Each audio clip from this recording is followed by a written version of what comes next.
Welcome to Fantasy Sports Daily, powered by FantasyGuru.com. Monday through Friday at 12 p.m. Eastern Standard Time, 9 a.m. Pacific. Ray Flowers breaks it all down for you from a fantasy sports perspective.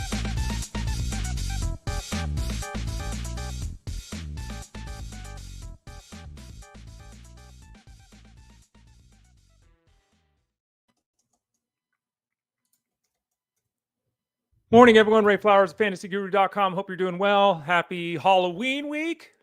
Yes, that's right. Halloween week. Is that even a thing? It's not a thing. I'm making it a thing. Let's make it a Halloween week. Let's have some fun. Life is too serious and too negative at some points. Hopefully you're not in that mood this morning as you wake up, and hopefully you're looking forward to reviewing some fantasy football games here on the show. I'm Ray Flowers of FG. I'm with you Monday, Tuesday, Thursday, Friday here on the show. On Wednesdays, Justin Fensterman hosts. This is Fantasy Sports Daily, powered by FantasyGuru.com, Monday through Friday from 12 to 1 Eastern Standard Time. You then take an hour break. Then you head over to SiriusXM Fantasy Sports Trader from 2 to 5 Eastern. Monday through Friday is Jeff Mann's show, the Elite Sports Show. I'm with Jeff on Wednesdays, which is why I'm not here on Wednesdays. Throughout the week, Monday through Friday, we have guests on. Actually, that's not quite true. We have guests on Tuesday through Friday. On Monday, today, I ride solo. It's the only day of the week where we don't have a guest on. Why do I do that? Because as you can see there on the screen, it's time to rock and roll. We're going to review all the Sunday game action in the NFL. Some of it pretty wild. Oh, I left a game off. I didn't have the Miami-Atlanta game on the rundown. We're going to do Miami and Atlanta, of course. But we'll go game by game, the positives and negatives for each team, injury news, poor performances, strong performances, all that. Every Monday, I review the Sunday game action. That's about where we're going to be here in a couple of minutes.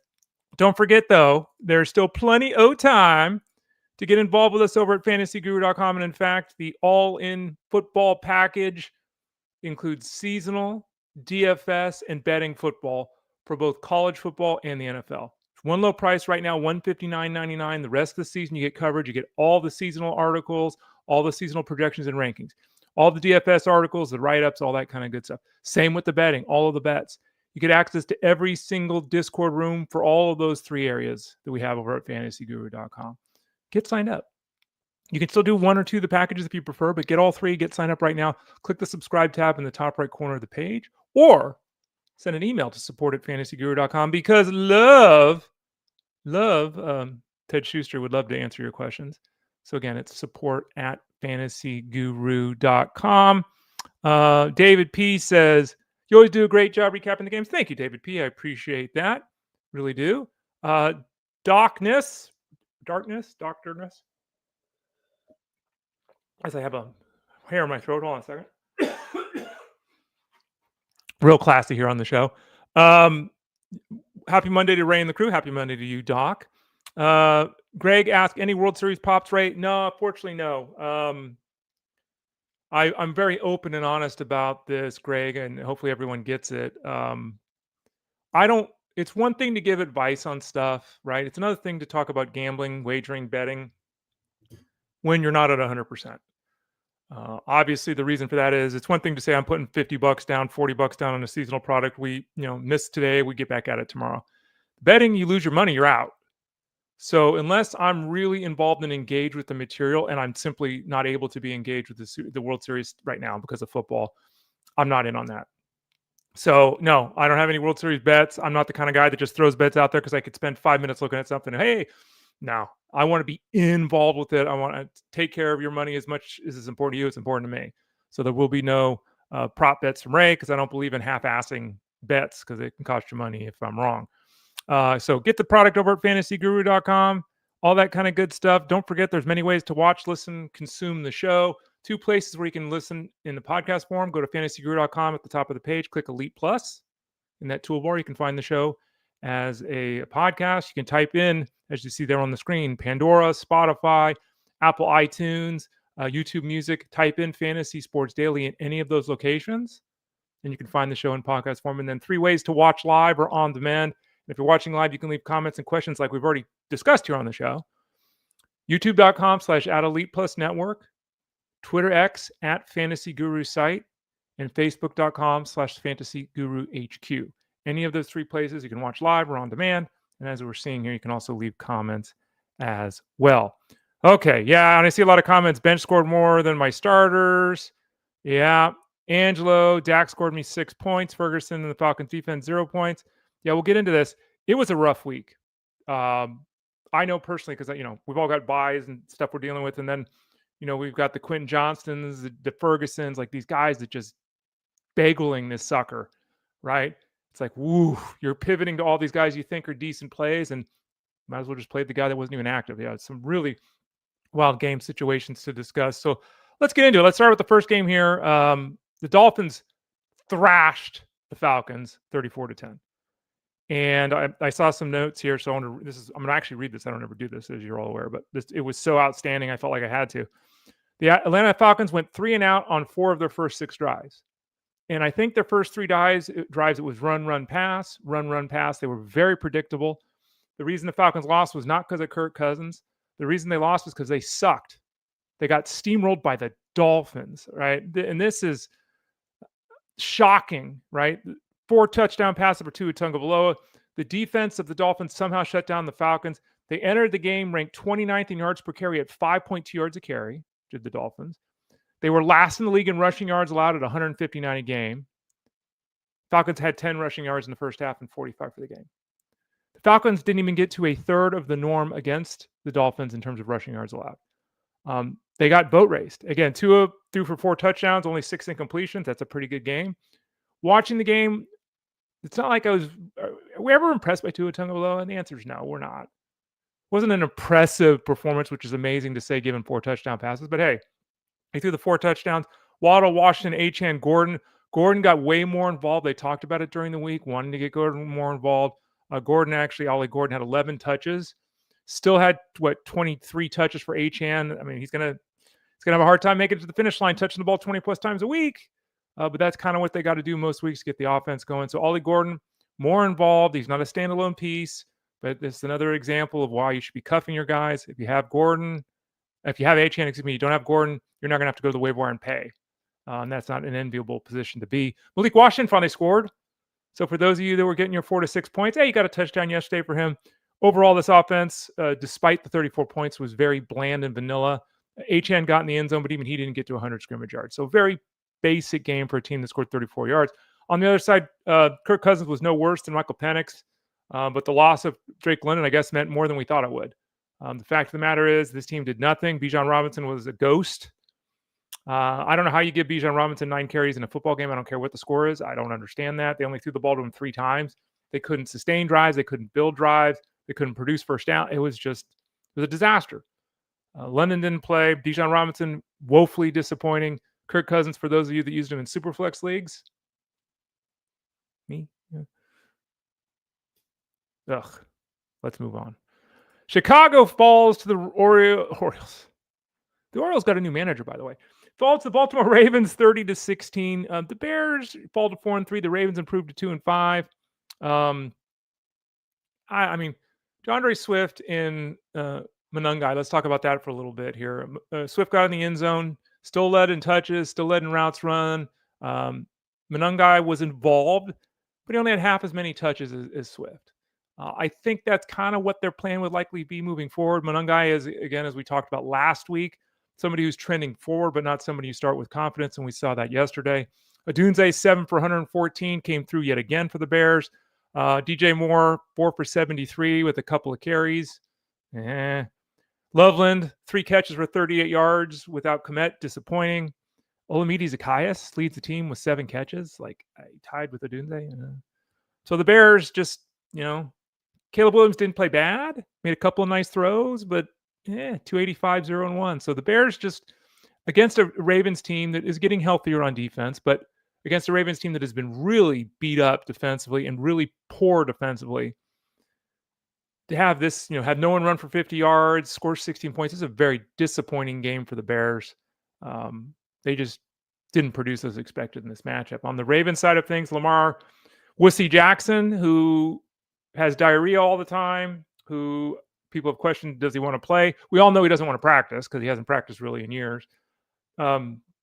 He got hurt. He hurt his hamstring. When it happened, it didn't look like anything. And it's 4 weeks later now. He didn't play again yesterday.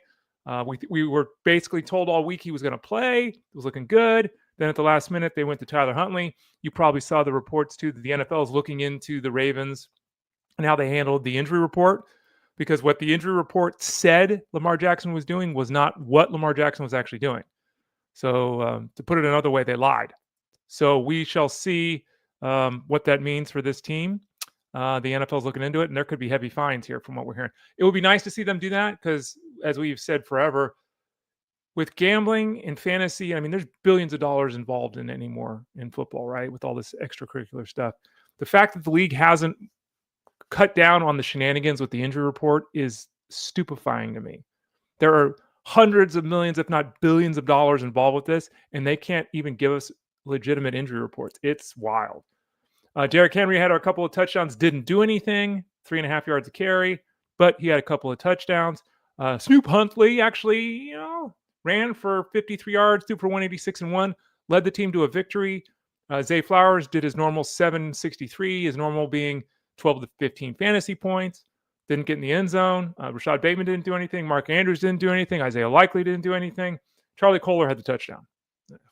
The third string tight end. That was great. So this Ravens offense, hopes to get Lamar Jackson back for the next game, but who the hell knows on a short week? Who the hell knows? Buffalo destroyed the Panthers 40-9. Josh Allen scored 3 touchdowns, 2 of them rushing. No one's going to complain about that. He also had 170 yards. He threw for 163 and ran for 7. He didn't do anything. Like, for the Bills to win 40-9 and have Josh Allen not even get to 175 yards total is shocking. Now, it helps that your running back runs for 216 yards and 2 touchdowns, like Cook. He had like 141 yards before contact or something yesterday. Like, he wasn't even getting touched. Like, they were opening up massive holes through the Panthers defense, and he was just running through wide open lanes. So he had a massive fantasy performance, getting back on track, back to his touchdown a game pace that he's had since last year, remarkably. So he was the only star in this game. Khalil Shakir had 6 for 88 and a touchdown. Even his touchdown, which went for 54 yards, if I'm not mistaken, was 50 yards after the catch. So this, they steamrolled the Panthers. The better team won this game. They controlled the ball on the ground. But the offense continues to flounder, if we're being really honest about this. Keon Coleman can't do anything. He can't get to 40 yards. Dalton Kincaid caught 1 pass. He played 14 snaps. They used the other 2 tight ends, Hawes and Knox, because they were running the ball and not throwing it much. So Kincaid barely saw the field in the blowout. There's nothing here. So they're 5-2 and they won a game they should have, but they're winning games here, but this is not coming together the way it needs to be. They're not going to win the AFC doing this. They're not going to represent the AFC in the Super Bowl doing what they're doing right now. On the Panthers side of things, Andy Dalton played oh my God, he had an interception. He had a couple of fumbles. He looked terrible. He looked indecisive. He wasn't on the same page as his receivers. That was a bad effort, and I'm really surprised at that. I didn't think, much like with the Falcons, that there would have been that much of a change from Bryce Young to Andy Dalton, and there was. There is no quarterback dilemma with the Panthers, even if there was before game time. As soon as Bryce Young is healthy from that ankle issue, he's going back in the lineup, because that was just, Andy Dalton was just terrible. I mean, there's no other way to put it. The more effective runner yet again for the Panthers was Rico Dowdle. Unfortunately, the Panthers are continuing to do this one drive, this guy, one drive, that guy, alternating thing. And while that's better than a play-by-play alternating, right? Every running back will tell you, almost all of them at least, they need to get in a groove. And having a series where you get 1 touch and then waiting 5 minutes while your defense is on the field, and then waiting 4 minutes while your team has the ball, and then waiting 3 minutes while the other team gets the ball back before you get the ball back. You sat on the bench for 10 minutes of game action, which is actually 35 minutes of real. It just doesn't work. Dowdle has been the more effective runner since Hubbard returned, period. But Hubbard had 12 carries to 8.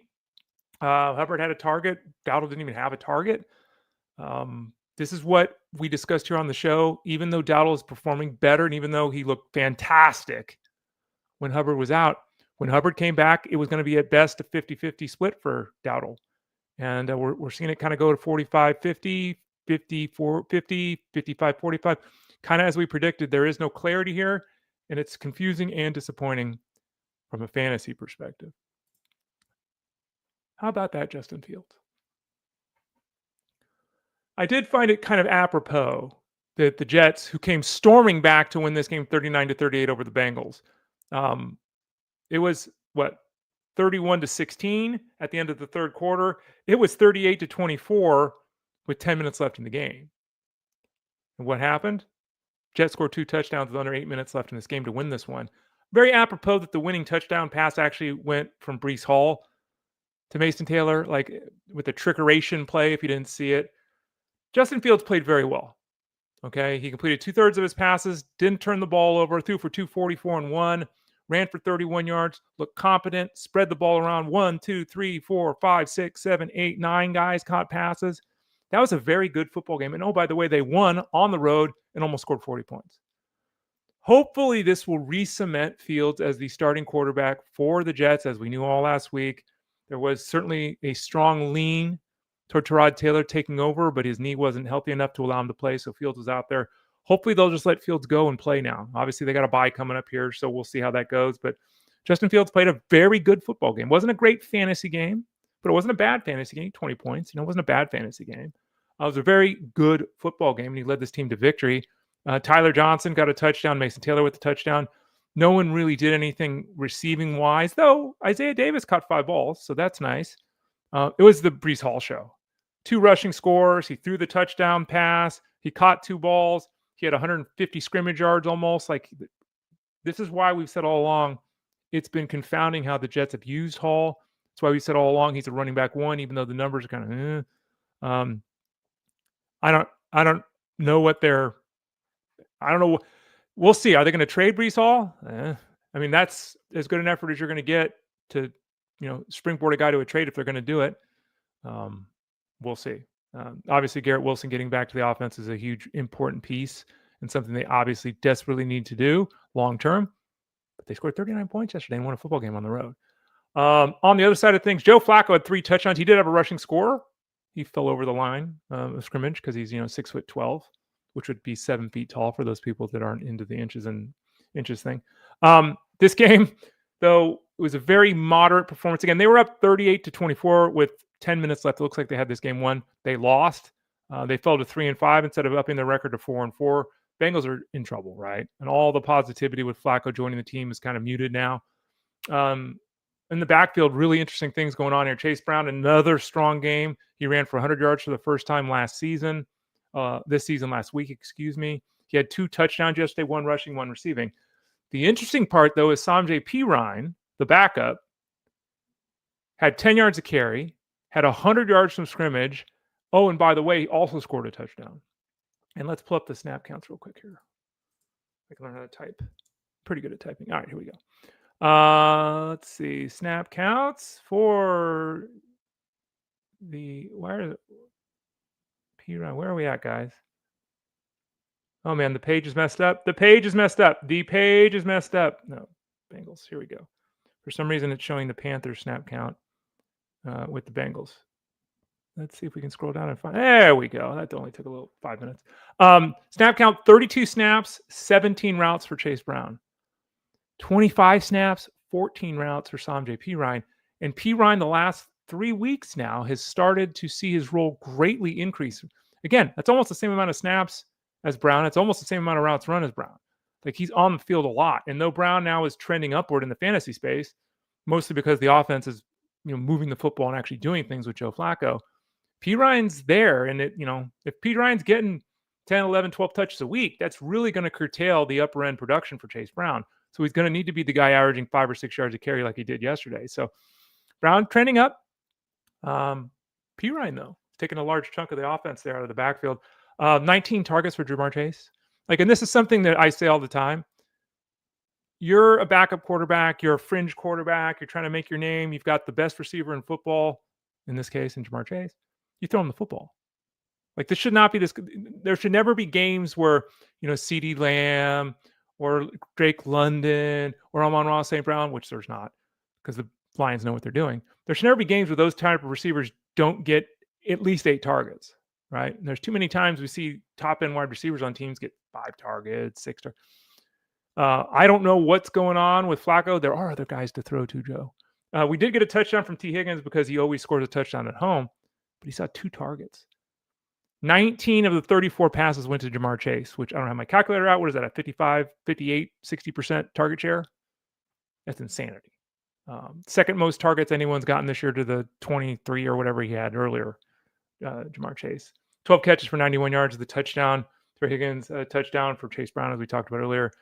Bengals, disappointing, but at least their offense is operating, and we know who to turn to in the fantasy space. Docness, what site do you use for your stats? NFL directly? It depends where I'm looking, Doc. There are a variety of websites that I do utilize. I utilize NFL.com. There's an NFL Pass. You have to be like in the media to have access to that. I utilize that. You obviously wouldn't have access to that. Pro Football Focus gets utilized. Pro Football Reference is someplace I'm always at. Next Gen Stats is a place I check in. So there's a variety of websites to check. So hopefully that helps you out a little bit there, Doc. All right, let's go to the next game. San Francisco falls to the Texans 26-15. The Niners fall to 5-3. The Texans improved to 3-4. Niners go on the road, and this was not good. First time all season, McCaffrey didn't catch 6 passes. He caught 3. He just ran for 100 yards for the first time, over 80 for the first time last game out. This game out, he ran for 25 yards. He played like 97% of the snaps. He was on the field for all the snaps, but did nothing. Brian Robinson played 2 snaps, if I'm not mistaken. Give me 1 second here.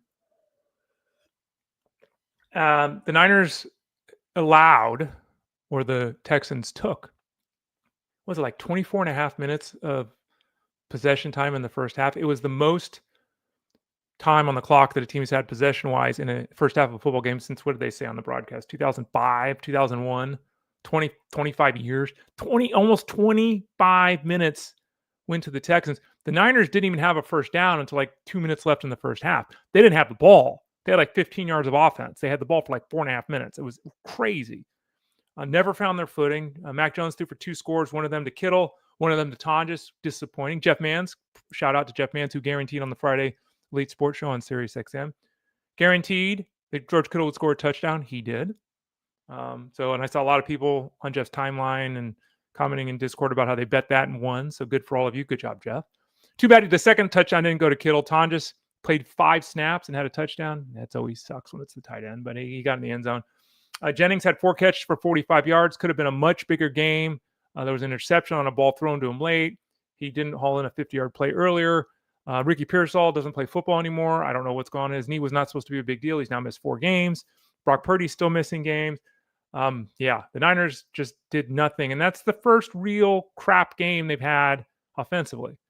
And it was a killer in week 8. At least, when a guy like McCaffrey doesn't do anything, it's better to have him do it when everyone's on bye, right? It's not full strength teams that you're battling against. A lot of other teams are doing things like starting Nick Chubb, right? So maybe you still have a chance to win.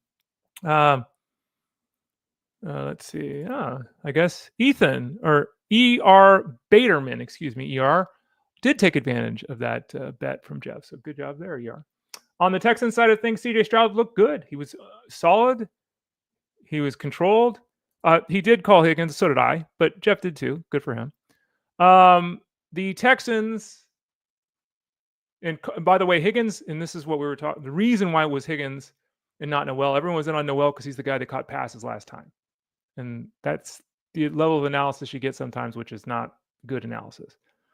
Higgins was, and will be the direct replacement for Nico Collins when Collins is out of the game, as he was yesterday. So it was Higgins that led the team in targets. It was Higgins that scored a touchdown. It was Higgins that led the team in snaps. He's the direct replacement for Collins. Touchdown for Higgins. Noel did have 5 for 63, so if you played him, that was fine. Hutchinson, you shouldn't have played him, but if you did, 5 for 69 and a touchdown. He was a good effort yesterday he produced. Dalton Schultz did nothing, despite the fact it was 318 yards and 2 scores for Stroud. Stroud spread the ball around. 1, 2, 3, 4, 5, 6, 7, 8, 9. 9 guys caught passes. Spread the ball around. They controlled the clock. They won a football game at home. In the backfield, Nick Chubb still led the touch count. And, Mr. Marks was effective. He caught 4 passes. He had 100 scrimmage yards. So the rookie certainly is the more dynamic player right now. But as we saw yesterday, Nick Chubb is still going to be involved. Not that there's anything wrong. If Marks is touching the ball 15 times a week as he did yesterday, no one's going to have a complaint. You can use him as a flex option. You'll be in good shape. But there's not going to be that many games where you have two running backs touching the ball 15 times. That's a pretty high bar. So just something to think about moving forward with these guys. Manny Jinjo said the game between the Bears and the Ravens felt skewed toward the Ravens in terms of officiating. Might have to invest in Ravens from here on out since it feels like the NFL needs the Ravens in the chase. Yeah, Jeff Mans did say this on his TikTok video last night. He basically said the same thing, Manny. So I don't know. I really hope that stuff like this isn't true because you want the competition to be fair, right? The officiating any professional sport is extremely difficult. The size, the speed, everything. I mean, you can watch a replay 5 times and not be sure. Like, how's a guy supposed to figure that out in real time, or a gal, right? It's I don't think the officiating's ever been better than it is now, but there are still some very difficult to accept decisions on a weekly basis that officials make. I will definitely say that. All right, moving on. Cleveland and New England. Woohoo! As Drake May continues to establish himself as the breakout star of the year at the quarterback position, leads the Patriots to a 32-13 victory over the Browns. The Browns stink. Quinshon Judkins got hurt yesterday. They have a bye this week, so it's not paramount that we go and make a move here. But Sampson is the guy that stepped in when Judkins got hurt. Sampson caught 5 balls, so he's involved as a pass catcher. Ford is obviously going to be around at least until or if they trade him. If Judkins is hurt, probably dings the ability for the Browns obviously to trade Ford. But it certainly did look like yesterday that if Judkins is out, we're going back to week 1 with Sampson and not Ford in the lead. That'll be something we dive into a little bit further. Obviously, Judkins being down would be a death blow to this offense. Dylan Gabriel's just not it. He's basically Spencer Rattler. I mean, he's a young quarterback that doesn't have arm strength and that is very limited. Maybe you can find, Tua Tagovailoa, and it's easy because they're left-handed. Okay. But Tua Tagovailoa doesn't have the strongest arm in the world. Tua Tagovailoa can't, outrace a defensive tackle. He's got limitations physically too, and he's carved out a role here. He led the NFL in passing yards 1 year. So it's not over for Dylan Gabriel, but he threw for 156 yards, had a couple of interceptions. Fannin and Njoku, when you have 2 tight ends, both scoring touchdowns, when you have a third of your passes going to 2 tight ends, and when you have half of your completions going to 2 tight ends, kind of tells you what's the deal with the offense. By the way, for those of you that don't play IDP or that didn't see the game, Myles Garrett had 5 sacks, tackle for loss, all the kind of. Myles Garrett in my IDP league scored 62.7 points. And I looked this up using StatMuse. There's only been 2 or 3 games in fantasy football history, and that's going back to like the 60s. If you can consider fantasy football having started back when they were doing it with the Raiders. Was it 60, 59, 61, somewhere right in there when it started here in the Bay Area, fantasy football? It's like the 3rd or 4th highest scoring game by a player in fantasy football history, what Myles Garrett did yesterday. Just absolutely phenomenal. I'm going to win my matchup, even though my team was terrible this week, because Myles Garrett had 62 points. On the Patriots side of things, Drake May, 282-3. Did have a pick, but who cares? He ran for 50 yards as well. It's been special. And just another phenomenal game. Touchdown pass to Boutte, to Diggs, to Henry. Henry had 1 catch, so that was disappointing. Diggs had 3 for 14. That was disappointing. Boutte, another touchdown. People are getting excited about Boutte. Still only caught 3 passes. The touchdown equity that Boutte is building up right now is a pace that's unsustainable. And without more involvement on a weekly basis in terms of volume, which is the argument we've made against Boutte the whole time, you're begging for a touchdown, right? And that's just not a place you want to be for a guy that's getting 3 to 5 targets a week, right? Mac Hollins was the big pass catcher, 7 for 89. Doesn't matter. Great game for Mac Hollins, who is a good football player, but he's not a fantasy threat. On the ground, hey, Trevion Henderson, 10 carries, 75 yards, led the team on the ground. 7.5 yards a carry. He's taken over the backfield. Well, he did fumble. And he only played 14 snaps. He just happened to touch the ball 10 times on his 14 snaps, which obviously is impossible. And Ramondre Stevenson still touched it 15 times. So Henderson's not taking over the backfield. It was a nice fantasy effort, complicated by the fumble and complicated by the fact that he played 14 freaking snaps.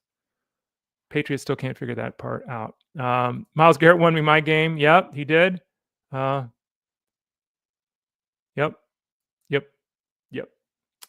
He was mad, and I don't know, Doc, exactly why he was mad. There's the video of him throwing his helmet on the sideline. I think he's just pissed off because they got killed. I mean, it doesn't matter if he's setting records if they're getting destroyed every game. That's why there was all the talk in the offseason about does he even want to be with the Browns because he wanted to win. They're 2-6, and they just got boat raced by the Patriots. Giants and Eagles, this one predictably, after the unpredictable nature of their game a couple of weeks ago, the Eagles stomped out the Giants 38-20. This game's highlighted or low-lighted, if you will, by the unfortunate injury to Cam Scatterbo. For those of you that didn't see it, if you're squeamish, don't watch it. His ankle was sideways. It was just terrible. So his season's over. Hopefully he'll get back career-wise because was not good. So I've heard a lot of people getting excited about Tyrone Tracy, who took over the backfield when Scatterbo went down yesterday. Understand that Tracy you couldn't be a more different stylistic running back than Scatterbo. Scatterbo runs into you, pushes the pile, gets the short yardage stuff. Tracy needs space. He's a slasher. He's a long, totally different player. They're going to utilize him and Devin Singletary, I would assume. We're not going to see Tracy touching the ball 18 times a game, 20 times a game like Scatterbo was. Scatterbo, again, was doing a lot of his damage after contact. That is not something that Tyrone Tracy can do if that's what's required in this offense. So I'm not saying we're not adding Tracy. He is the lead back for the Giants. He is somebody to add, but understand stylistically completely different. Workload is not going to be the same as it was with Scatterbo. And we saw in the second half last year, Tracy, can get your ball 12 carries for 55 yards, right? Catch 2 or 3 passes. He can be usable, but he's not a top 20 running back like Scatterbo had emerged. Jackson Dart threw for 193 yards and a touchdown, ran for a touchdown. So even though the game was bad and even though his performance was kind of, did have 2 touchdowns, so he was okay. Wendell Robinson was a huge disappointment. 3 catches for 48 yards. This is the Wendell Robinson experience. When you're, 5'7", it's really hard to do things in the NFL. Slayton dropped the pass. Bellinger got hurt his neck. Theo Johnson got blown up a couple of times. Just a very moderate game there for the Giants. On the Eagles side of things, obviously, A.J. Brown's loss did nothing to deter this team from success. Jalen Hurts had a monster game with 4 touchdown passes. He basically was this week's Matthew Stafford. I think Stafford had, 5 touchdowns and 182 yards passing? This week it was Hurts 179 and 4 touchdown passes. Touchdown passes going to Dotson, who made a beautiful catch on that 40-yard touchdown grab, his only catch of the game. Beautiful catch, jumped over a defender, pulled it away from him. 2 for Dallas Goedert, who I think has only gone 1 game this season where he hasn't scored. He only caught 3 balls for 28 yards, but he got 2 touchdowns. Saquon Barkley had a rushing touchdown. He also had a receiving touchdown, and he had almost 174 yards from scrimmage. Has a groin issue. It popped up yesterday. Everyone is saying right now that he's okay, that he could have gone back into the game. They have a bye this week, so assuming all that is true, Barkley should be fine for the next game, and that was the first time this season that Barkley produced like he did last season. Unfortunately, it's week 8 for those people that drafted him. Okay. Let's see. The Buccaneers defeated the Saints 23-3. This game, there were penalties, and this game could have been even more of a blowout than it was. This game could have been 37-3. It wasn't, but the Buccaneers still went to 6-2, won by 20 points. The problem was, because it wasn't, there really was nothing here from a fantasy perspective. Nelson, which if you haven't seen Nelson's interception return, Spencer Rattler is atrocious. We've talked about it here on the show. Finally got benched yesterday. He threw a pass into a 6'7" lineman that was 14 feet in front of him. No one else. He stuck his arm up, deflected the ball, fell right back down into his hands. Rattler, I think, tried to make a tackle. Nelson lowered his shoulder and just blew him up and went in the end zone for a 5-yard, 4-yard touchdown, 3-yard touchdown interception. A play that was emblematic of Spencer Rattler, who's just not good. But Nelson got in the touchdown. Then we had a 1-yard touchdown run from Tucker. Then we had 3 field goals from McLaughlin, all of them 50 yards. So if you're in a kicker league, you shouldn't be hopefully anymore. But if you are, Chase McLaughlin, 3 50-yard kicks is a nice boost. But yeah, this offense didn't do anything. Baker Mayfield threw for 152 yards and no touchdowns. Tucker had the rushing score, but 12 for 42 on the ground.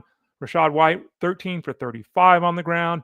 Tucker and White were stopped on 5 plays if you consider the penalty. If you take the penalty out, 4 consecutive downs, White and Tucker couldn't get the ball in from the 1.5 yard line. It was like a goal line stand like Dan Buns in the Super Bowl 16 with the Niners against the Bengals. Like, it was crazy. 4 straight Saints stops from the 1 yard line. Obviously, we're without Godwin still. We're without Evans still. Kate Otten had 4 for 40. Tez Johnson 5 for 43. Just not a good game despite the victory here, which goes to show you how bad the Saints are. That the Bucs didn't really do anything and won by 20 points. They did make the move to Tyler Shuck. Shuck didn't look great, though. If you look at the line, he has an interception. He threw a ball right into Chris Olave's hands, who Olave just said, "Here, defender, you want the ball?" Not quite what happened, but the ball was ripped out of Olave's hands. Technically went as an interception. Like another half a second, it would have been a fumble, and it was rough interception for Shuck. But the bottom line is he didn't look bad. He didn't look great. There was nothing outstanding there, but I hope for the sake of this offense, they turn to him moving forward. Juwan Johnson, 553. Remember, streaming tight ends doesn't work. Juwan Johnson back, 553.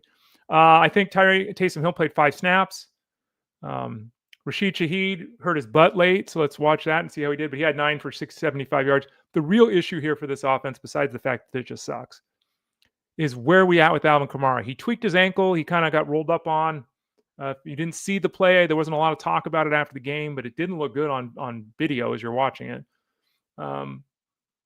He's barely involved in this offense at this point, and the offense is so bad that they need to feature him more, or they've got no shot. Now the problem is Kamara is not the running back he used to be. He doesn't have the burst he used to have. He's not the player he once was. So even if they feature him, what's that going to look like? But I continue to be stunned. I mean, they threw the ball 51 times yesterday. He had 2 targets. Like, wow, Devin Neal basically played more third downs. I think it was more third downs than Kamara. Let's see.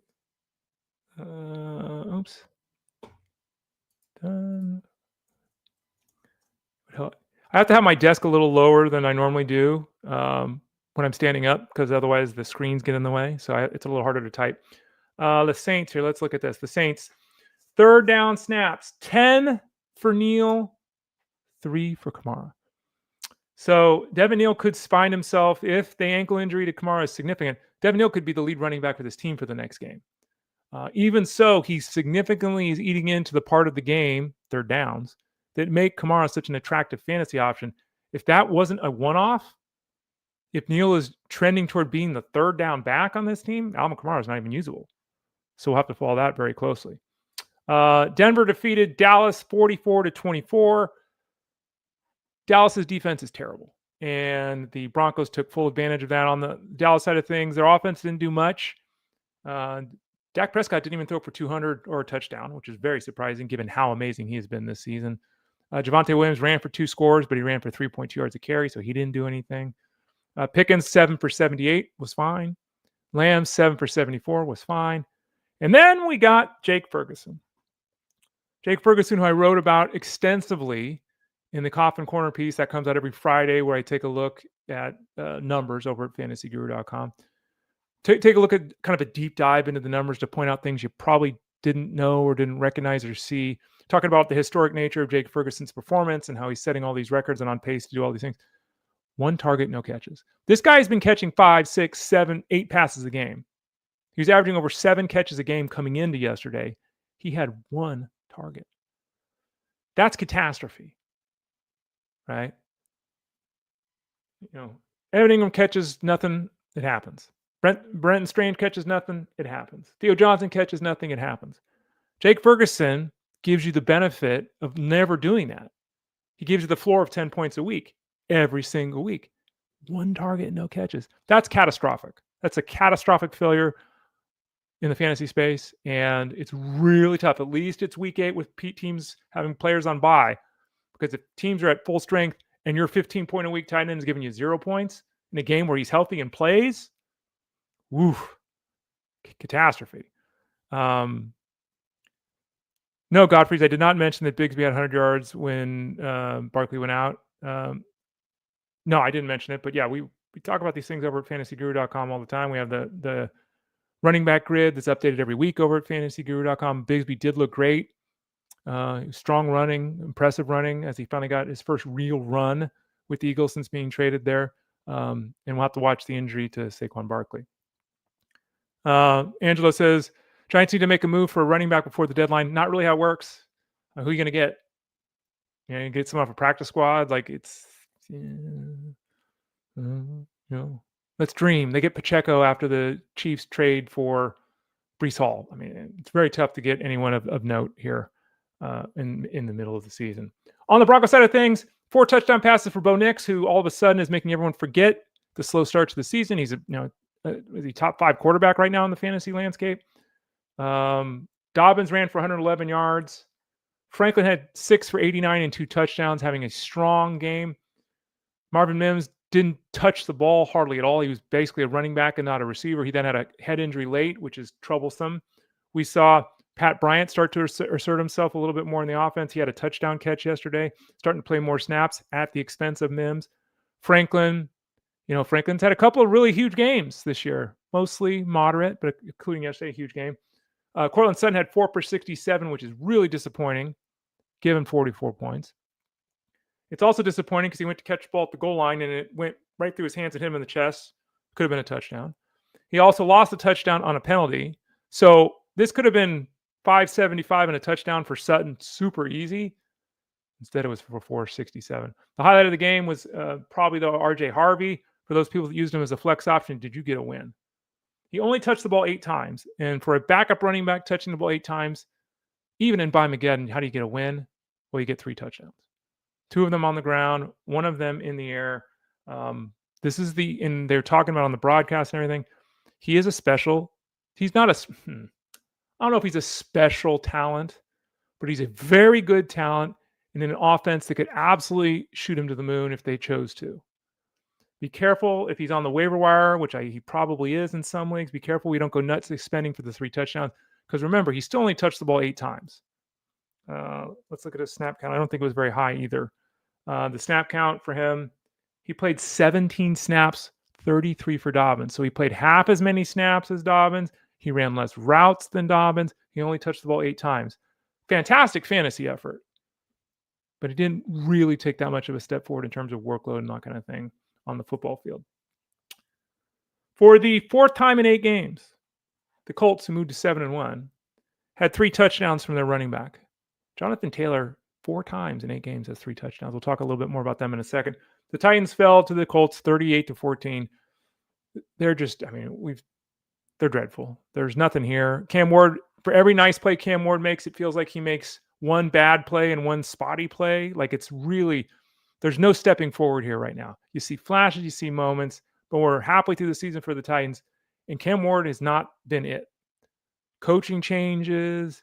Jeffrey Simmons was out on the defensive side yesterday. That was a huge loss. They're playing arguably the best team in football right now in the Colts. So, okay.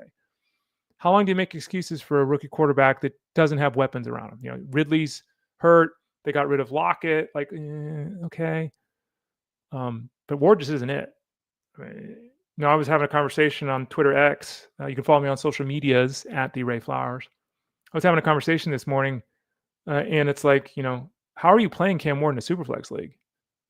He's not even averaging 10 points a game. He's just awful.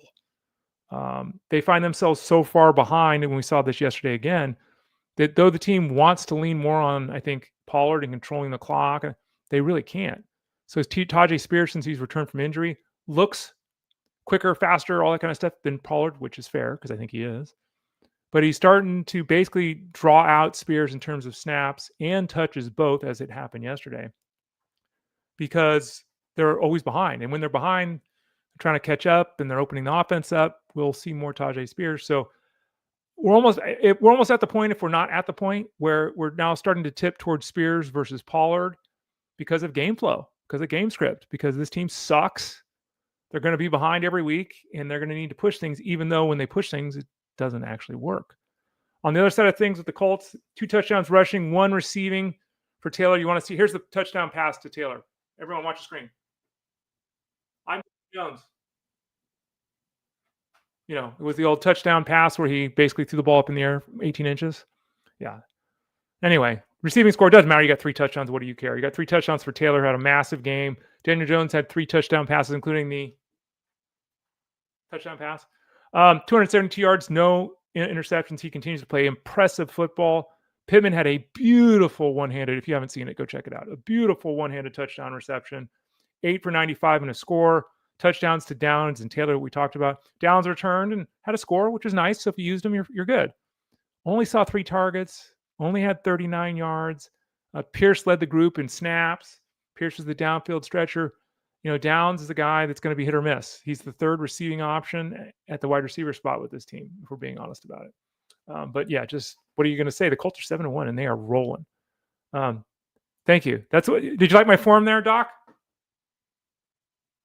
I could have been Daniel Jones. Yeah, I know. Finally, we have only one more game left here because it was a short slate with 6 teams on bye. We have Monday Night Football between the Commanders and the Chiefs. Tyler Beaker's game script article is already up over at fantasyguru.com for those people that want to get a full breakdown of the Monday Night Football game. The Packers defeated the Steelers 35-25. Jordan Love played about as good a football game as you can. I mean, straight up. 360 yards, 3 touchdowns, no interceptions. It was a beautiful game. He had 10 guys catch passes, which is stupid / obnoxious / dumb. That didn't include Dontavian Wicks, who wasn't on the field because of injury. That didn't include Jaden Reed, who wasn't on the field because of injury. And this is something we talk about all the time. Great for the Packers, difficult to stop the Packers, a disaster for the fantasy space. Christian Watson came back, and I know people are going to be excited by the 4 for 85 yards. I would say he had 4 targets. I mean, he threw the ball 37 times. Watson had 4 targets. He was on the field all the time. He only had 4 targets. Dobbs is the only consistent snap getter at the wide receiver position. He's the likely target leader this point forward for the wide receiver spot, just like he has been to this point. Golden, with the return of Watson, had 3 targets, caught 3 balls for 4 yards. And this is where we're at.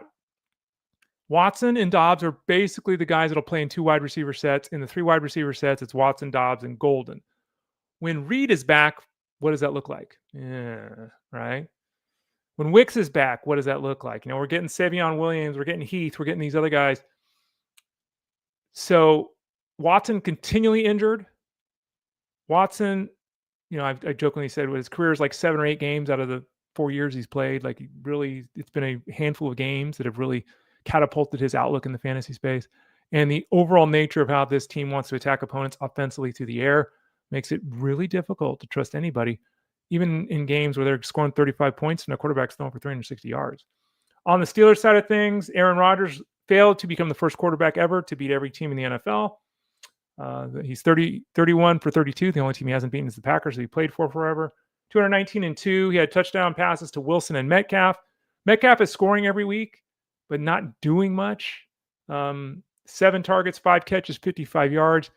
A very standard line in this offense. The offense just doesn't do enough vertically. They just don't. There are reports that the Steelers would love to have Rodgers back for 2026. So they're happy with what he's doing. They're 4-3, which I think, given everything, is not bad. Wilson had a nice game. Really the first time he's been that threat. Calvin Austin returned. He had 4 catches for 28 yards. Just not much to see here. We've got 4 tight ends that see the field for the Steelers. We had Freiermuth fall back to his 3 for 13. Jonnu Smith either scores a touchdown or is useless. He caught 2 for 17. Just a very moderate offense. Normally, if the Steelers score 25 points, they're going to win 25-17. They're not normally going to lose 25-35. So the offense did its part. The defense was just unable to stop the Packers last night. So that's what we do every Monday here on the show. I go through all the game action from Sunday, the pros, the cons, the injuries, what you need to know. Jeff Mans does the same thing in an hour, hour and a couple minutes on SiriusXM Fantasy Sports Radio. Jeff will be doing 3 hours of review of the game action. So you have all kinds of reviews of the game action for those of you looking to do that. Again, the Monday Night Football game script article from Tyler Beaker is over at fantasyguru.com right now. That game between the Commanders and the Chiefs. We'll see if the Commanders can put up a fight in that one. Let's see here. I think we had a question. Here we go. Eric S. had a question on Twitter X. A lesson in not second-guessing yourself. Decided Mason Taylor was my ride or die tight end for the rest of the season. Picked up Otten just in case. Last minute change, taking Taylor out and replacing him with Otten yesterday, resulted in a 2-point loss. I hate this game, and we're on to Cincinnati. Yeah, Eric, and you know this. You read the stuff and listen to the show and everything like that. You should only have one tight end on your roster. The only time you should have two tight ends on your roster is if there's a bye week. It's the only time. You got to make the decision. We talked earlier about Juwan Johnson. Everyone's off Juwan Johnson, right? Because all these other guys are doing things. Juwan Johnson sucks. Let's put up. He had 5 catches for 53 yards yesterday. I bet he's still a top 10 tight end. Juwan Johnson. Let's see, where's he at? Juwan Johnson, 11. Tight end 11 right now. He sucks. He's tight end 11 right now. Last 2 weeks, 13 PPR points, 10 PPR points. So yeah, don't stream tight ends. Don't play matchups with tight ends. Take a tight end, stick him in your lineup, go. But yeah, simplify your decisions. I think that is one of the ways to do it. It causes less of a issue if you don't have a decision to make. Hey, someone actually sent me a question the other day on, I think it was on Twitter. They said, "Look, I've been choosing, the wrong quarterback every week. Help me." The answer is have one quarterback. Like we talk about this all the time. If you're trying to decide between quarterback 9 and 13 each week, or 11 and 15 each week, simplify things. Simplify your decisions. That's why we talked about creating a depth chart. Go to youtube.com/@ElitePlusNetwork. Click the live tab at the top of the page. Find the show that says depth chart in the title. Watch that. I would really encourage everyone that hasn't watched that show to spend 10 minutes watching or listening to that show, because it's very important. I think that would really help a lot of you out, because I know a lot of you built really good teams, made a lot of really good decisions in terms of roster composition, but then the weekly choosing your lineup thing is something that trips a lot of you up. So check that out. Don't forget to go to fantasyguru.com, click the subscribe tab in the top right corner of the page. Get involved, make it happen. Where? There it is. Send an email to support@fantasyguru.com, support@fantasyguru.com. Say, I want the all-in NFL package. I want all the college football. I want all the pro football. I want all the seasonal football, all the DFS football, all the wagering football. I want all of it for the rest of the season. Let's go. All the articles, all the rankings, all the projections, all the Discord rooms, all of that over at fantasyguru.com. Click the subscribe tab in the top right corner, or send an email to support@fantasyguru.com. Thanks for joining me today. Really appreciate it. We'll be back again tomorrow here on the show. Until then, till 12 o'clock Eastern Standard Time. Have a great Monday. 12 o'clock Eastern Standard Time on Tuesday. Be back here. Enjoy the Elite Sports Show with Jeff Mans, 2 to 5 Eastern, Monday through Friday. Get ready for Halloween this week. And if you had any questions, follow-ups, that kind of thing, hit us up in Discord over at fantasyguru.com. Thanks for joining me today, everyone. Really appreciate it. Have a great one. We'll talk to you tomorrow on Tuesday here on Fantasy Sports Daily, powered by fantasyguru.com.